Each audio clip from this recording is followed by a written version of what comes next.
Putain de nom de Dieu, je voulais commencer à attaquer des vidéos sur l'agriculture, faire des recherches, entrecouper les sources, et je vois quoi? Une info sur mon fil d'actualité comme quoi une jeune chasseuse espagnole s'est suicidée suite au harcèlement qu'elle a subi sur les réseaux sociaux. Ah ça on n'aime pas la chasse, mais provoquer la mort de quelqu'un après l'avoir traqué et harcelé sur le web, bizarrement là ça dérange moins. Et puis ça semble devenir un loisir plus qu'au courant, car le 27 juillet dernier au soir, je faisais ces quelques screens sous la photo d'une autre chasseuse partagée par une page militant pour la protection animale. J'avance donc mon agenda pour faire une vidéo sur la chasse, débunker pas mal de conneries et soulever quelques problèmes. T'es sur la chaîne de Monsieur Carnis, ma gueule, et là, je suis chargé au 444 Marline. Alors nombreux, mais putain, nombreux sont ceux qui sont contre la chasse. Alors évidemment, dans le temps, on retrouve nos potes les véganes, mais là, à la rigueur, c'est même pas une surprise. Mais on retrouve aussi nos activistes chevronnés qui gueulent contre Jean Chasseur après avoir bouffé leur saucisse de merde venant d'un porc qui n'a jamais vu la lumière du jour, avant d'emmener les gosses voir les dauphins au delphinarium du coin. Nice.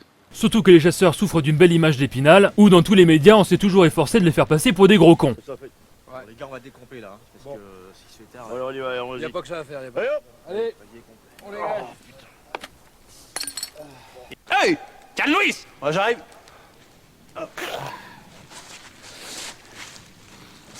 Voilà. La nature, elle est bon copain. Les chasseurs aiment les animaux, hein. Ah Ça on oui, le bah sait. Ce monsieur, il aime les chiens, par exemple. Il adore ses chiens. Lui, il les adore tous, même s'il a son préféré. Et j'en ai prénommé un, vous voyez, qui a 5 ans. Je l'ai prénommé Garou, comme le chanteur. Vous verriez ce chien, c'est quelque chose. Il faudrait que je vous le fasse voir en photo. L'ennemi du chasseur, c'est le vegan, hein, n'est-ce pas, oui. monsieur le chasseur? Ils mangent pas de viande, ils boivent pas de lait. Ils vont aux toilettes, ils prennent quoi? Du papier de verre? Ah non, il y a du papier, on prend pas. Ça a été fait dans... Le papier, c'est pas un animal. Non, mais, si on pousse le truc plus loin, c'est des malades. Ah ouais, vous pensez? Bien sûr. Donc qu'à mourir. Mais bien sûr, bien sûr. On le sait, le chasseur est un écolo caché derrière un gros calibre, un 4x4 et un cubide rouge. Il aime la nature, hein, le chasseur. Bon, alors comme un pédophile aime les enfants et un cubide rouge. Et comme disait Frédéric Dard, la chasse au con est un safari sans espoir. Il est donc de mon devoir de vous mettre le nez dans la réalité des faits comme vous le feriez avec le chien quand il fait caca sous le tapis du salon. D'abord, je rappelle que l'acte de chasse est un acte volontaire lié à la recherche, à la poursuite ou à l'attente du gibier ayant pour seul but ou pour résultat la capture ou la mort de celui-ci. Il nécessite un permis de chasser validé. Je rappelle que la chasse est légiférée, que ce soit en termes de temps, de gestion, de vente ou d'hygiène de la viande issue de la chasse, les responsabilités et les compensations financières liées aux dégâts causés par des animaux. Ouais, parce que quand un groupe de sangliers vient et retourne les cultures d'un agriculteur, c'est les fédérations des chasseurs qui payent les dégâts. Et les infractions et sanctions qui sont liées à sa pratique. Du coup, on comprend assez facilement que le rôle des chasseurs sur le territoire, c'est la gestion cynégétique, autrement appelée régulation. Et je parle bien de régulation, pas de l'agrénage où on est passé dans certaines régions de France au seul fait de vouloir attirer des sangliers à celui de les nourrir. Mais quand je parle de régulation, voilà le contre-argument qu'on me donne. Laisse la nature faire, elle peut se réguler seule et elle n'a pas besoin de toi. Le bail ma gueule, c'est que les espaces naturels, ça fait un bail qu'on y a lancé des chasses de façon totalement irresponsable. Et où nos connaissances en gestion cynégétique étaient proches du niveau God Mode sur Call of. Tu sais, à cette époque, pendant l'ancien régime où on t'offrait une récompense à chaque fois que tu rapportais une dépouille de loup. Ce qui fait qu'aujourd'hui, dans de nombreuses régions françaises, on ne trouve plus de grands prédateurs naturels dans nos bois. Du coup, s'il n'y a plus de grands prédateurs, il n'y a plus de régulation naturelle des populations de gibier. Et à ceux qui pourraient se demander où est le problème, c'est que la trop forte population de gibier à un endroit peut nuire à l'écosystème. Ici, les agents de l'Office national des forêts tirent le signal d'alarme. Les animaux sont tellement nombreux qu'ils ne trouvent plus assez de nourriture et s'attaquent aux jeunes arbres. C'est l'abrutissement. Cet arbre-là, il a entre 5 et 7 ans. Mais il est ridiculement petit, non? Il est ridiculement petit, il a déjà été plusieurs fois abruti. Hein. Le petit bourgeon, il sort de la neige, des animaux vont le broter. Cet arbre-là, il devrait avoir une hauteur qui soit à peu près d'1,50 m déjà. Pour protéger les jeunes pousses, les forestiers n'ont qu'une seule solution. Clôturer des espaces d'1 ou 2 hectares, le temps que la forêt reparte. Mais une fois ces clôtures retirées, comme ici à 10 km au sud, les arbres adultes sont à nouveau menacés. Les cerfs se régalent de leur écorce. Sur cette parcelle, 80% des troncs d'épicéa sont mis à nu. Le cerf, il arrive ici, il lacère l'écorce, il arrache l'écorce, jusqu'à une certaine hauteur, jusqu'au moment où elle lâche.